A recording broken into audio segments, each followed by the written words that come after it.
Hey guys, welcome to Travel Feels. Today we're going back to the basics. Everyone always asks me what camera settings I'm using, and so I want to go through each of the camera settings and show you what settings you need to have to get the most cinematic images out of your camera.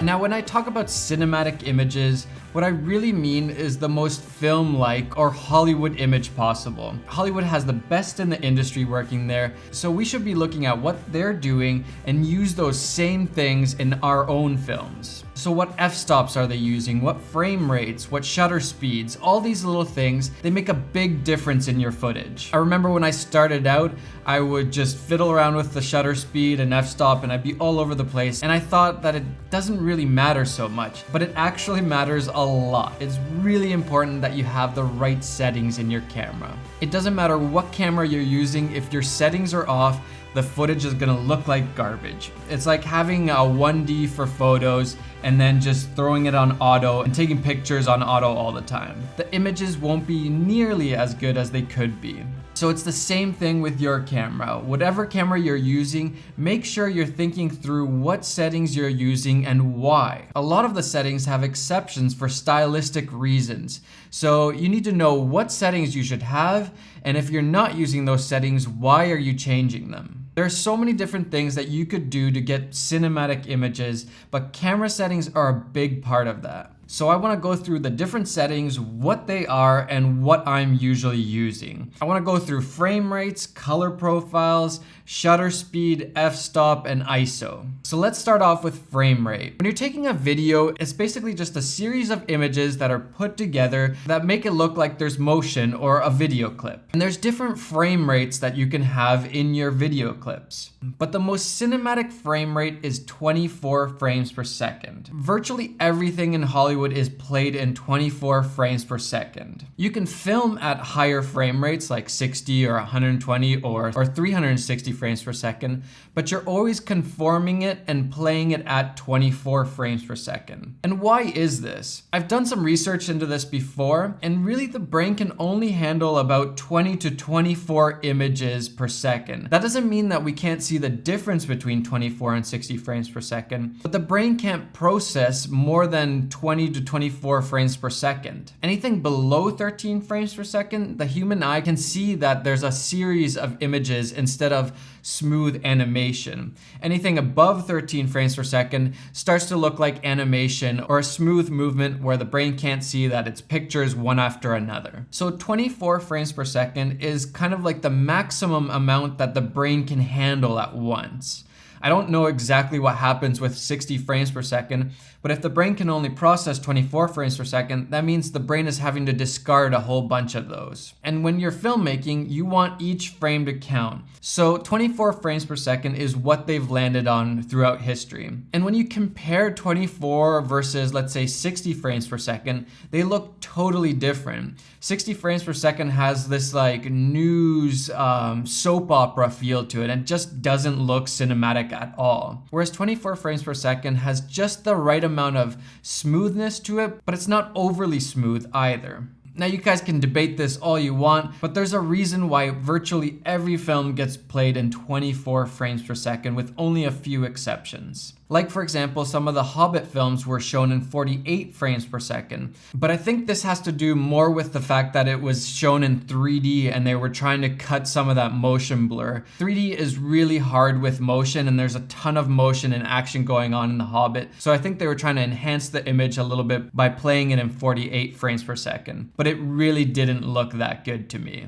So whenever you're shooting something real time or not slow motion, shoot in 24 frames per second. And then if you're shooting in slow motion, conform that to 24 frames per second. So you're playing it at 24 instead of 60 or 120 or whatever the frame rate was that you filmed it in. You can also shoot in a lower frame rate than 24 and then conform it to 24, and it kind of speeds it up a little bit. The movie Mad Max used a lot of this effect. It creates kind of a chaotic, jittery feel to it, a little bit sped up, and it just really worked for that film. So 24, not 30, not 60, 24 frames per second is the most cinematic frame rate. Next, we're gonna look at color profiles. Every camera comes with different color profiles. Some cameras have a log format that's a really flat image, and then others don't. But in every camera, you're able to tweak the color profiles a little bit. And I would always say to use as flat of an image as possible. The reason for this is that you're not baking in any of that look. So then in post, you can go and manipulate the image as much as you want.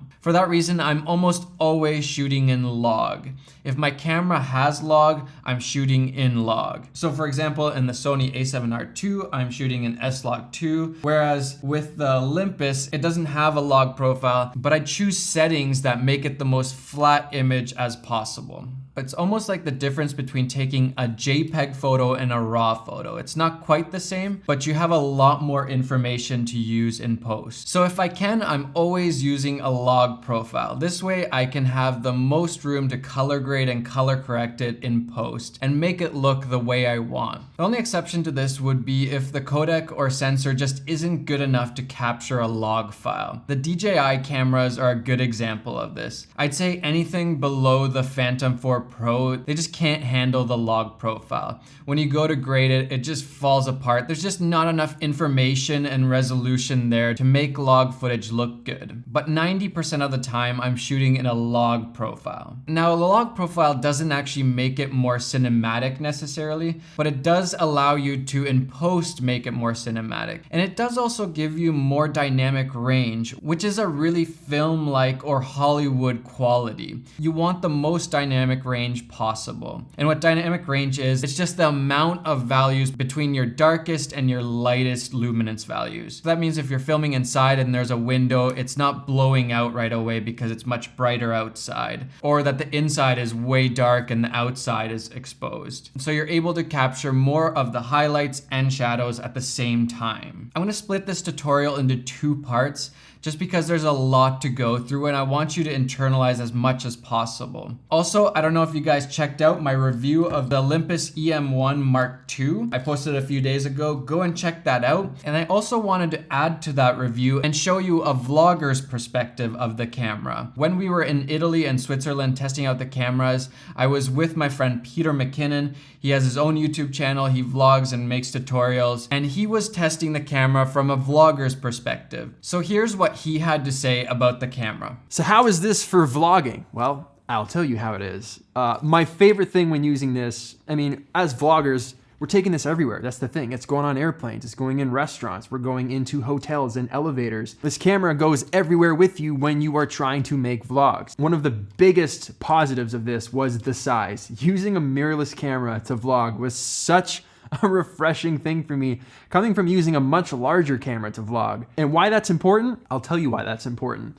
A lot of the time, it's all about feeling comfortable when you're filmmaking, when you're vlogging especially, because it's, as you guys know, if you're starting out, it can be really nerve-wracking and almost embarrassing when you first start walking around holding a camera in front of your face, talking to it. Takes some getting used to. So when you're able to take a setup that's much larger and condense it into a mirrorless size, like look at that, that's it. When you can get it this size, that boosts your confidence. And what is that going to do for you?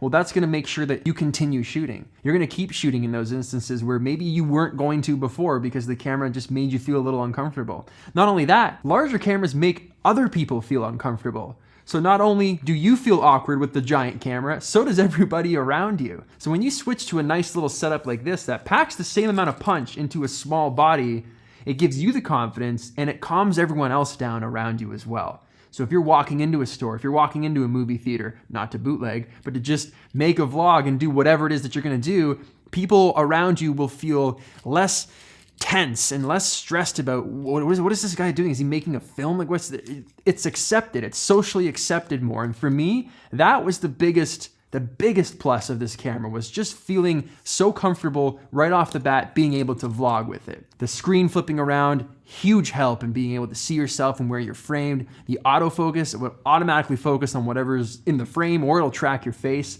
It's a little bit slow on the uptake, but nothing that's gonna prevent you from being able to take advantage of that feature. So when you're walking around on the street, maybe you're running around on the street, maybe you're doing whatever it is on the street, when you use this camera, they've specifically designed the image stabilization into this to work very well when you're walking. So as vloggers, we're always walking around, holding our cameras out in front of our faces, filming what's happening. So the added bonus of having stabilization built into the body is great because it's gonna smooth out those shots. So it's not just everyone's, throwing up because your footage is all over the place. You're not gonna have that problem. The benefit to that is, the prior cameras and other brands and stuff like that, image stabilization is usually built into the lenses. So depending on what lens you use, you have to make sure that has image stabilization in order to get a smoother shot. But with these, it's built into the body. So and you can rest assured that you are good to go whenever you're vlogging because it's built in. It's right in here. It's like it's in this. It's submerged into this.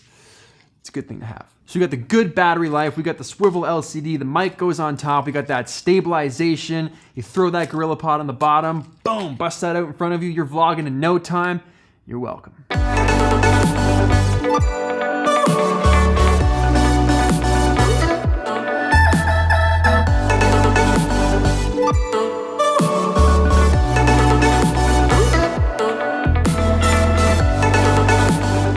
Thanks for joining me today, guys. I hope you learned something, and stay tuned for part 2 of the camera settings tutorial. On part 2, we're gonna be looking at shutter speed, f-stop, and ISO, so stay tuned for that. Enjoy the filmmaking process and go make some travel memories.